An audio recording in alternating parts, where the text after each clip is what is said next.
Wow. So this is what we talk about when we talk about being prophetic, right?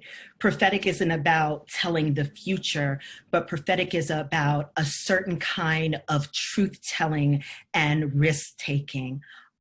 She's talking about a virus, right? She's talking about a pandemic. Like everyone else, I have a favorite Morrison passage, and it's the favorite of many, where her character embodies this sermon and talks about, in this place we flesh. But there's one part of this that was so important to me. It says, this is flesh I'm talking about here, flesh that needs to be loved, feet that need to rest and to dance, backs that need support, shoulders that need arms, strong arms, I'm telling you. And oh, my people out yonder, hear me, they do not love your neck, unnoosed and straight. So love your neck, put a hand on it, grace it, stroke it, and hold it up. And of course, as you all know, the quote goes on. But as we literally, on a fairly regular basis, are witnessing the foot, the knee on necks of those whose flesh this country cannot love, we evoke what I think Morrison gets us to, which is that we need our writers and our artists, our thinkers, our poets, our dancers to also join us in this prophetic work for justice.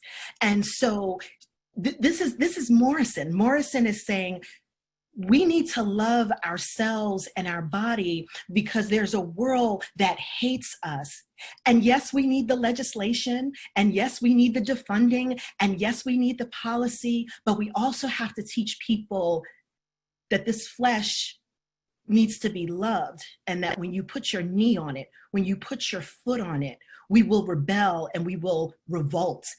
And for me, that's the power of the prophetic in Morrison's writing. It's not about the future.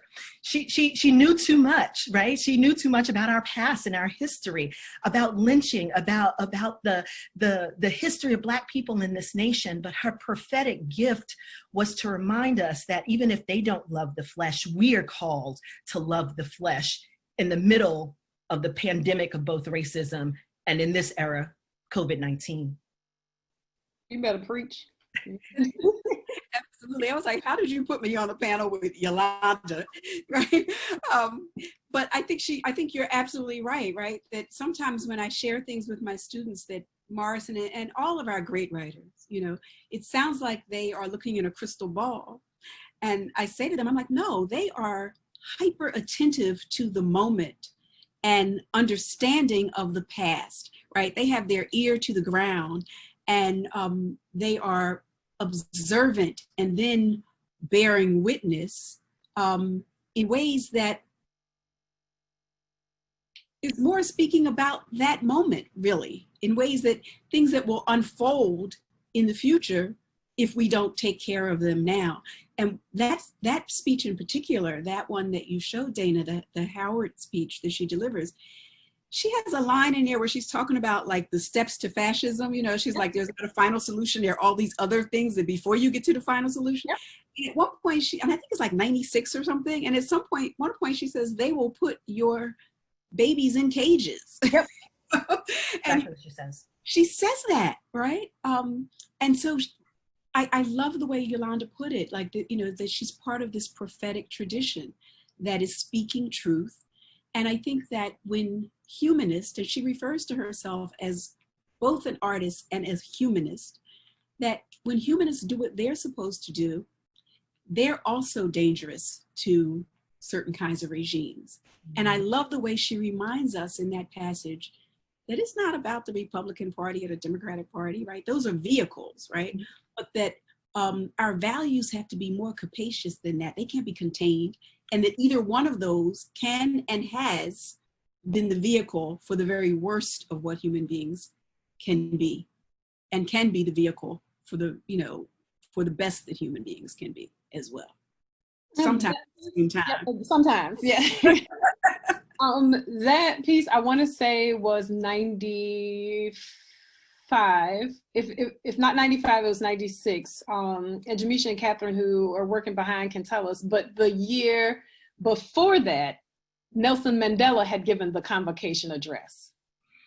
So Joyce Ladner is interim president of the university. And Ladner, of course, is a part of a tradition that Andrew Billingsley brought in, where ultimately his famous piece is, the president of the time said, "You go out and get the best Black minds that are available to us, and the only thing that I don't want to hear is you didn't have enough money."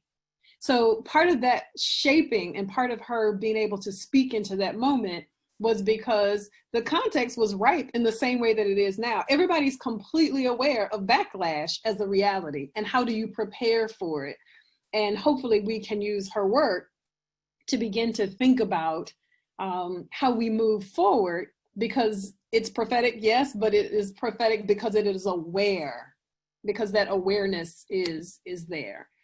So we also want to think a little bit about the ways that the humanities can provide some sense of pathway forward in this moment in particular. Any thoughts about the humanities as this kind of originating disciplinary collection of fields of study that didn't pay attention to stay in your lane?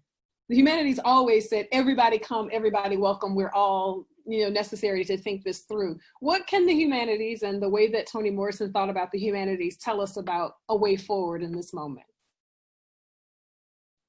I think that, Toni was fully aware of the sort of disciplinary and disciplining nature of academic disciplines, and how they often were gatekeeping.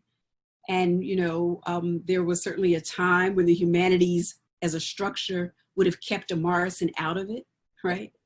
But her conception was, one, very interdisciplinary, right?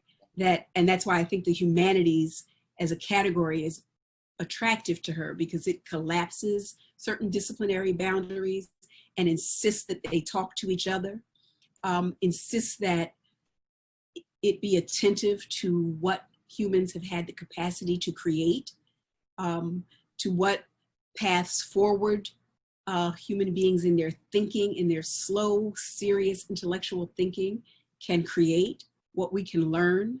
I think that just as she was attentive to those things, especially, and I want to emphasize the interdisciplinary conversations and the necessity of interdisciplinary, striking down those boundaries and those disciplinary boundaries, that it's in that context that something very fruitful can happen, because it's in that context we can imagine, right? In the letter that she writes to Barack Obama, where she is, saying, I'm basically giving you my support for president, she says, of course you're smart, but it's because you have an imagination, and we need, our times demand an imagination. And I think the humanities at their best help us to cultivate an imagination. So many of us are on college campuses or universities, and I think that we have witnessed, certainly in the past decade, if not past 2 decades, the way in which so much funding has gone to various STEM fields, as our campuses that many of us embody have poured millions and millions and millions of dollars into the sciences and the various STEM fields. And for those of us in the humanities, I think that we want to be able to ask a question that I think Morrison gets to at the heart of her writing is, just because we can, should we? And so therefore, you cannot have these conversations in isolation, that the humanist, the historian, the dancer, the poet, the speechwriter asks a different set of questions around your scientific data, right? So I can receive a report, and that report can tell me how many deaths per capita a nation might be experiencing, right, due to a pandemic. But the humanists are going to ask a set of questions that perhaps the scientists are not going to ask. So the we need each other part is really crucial.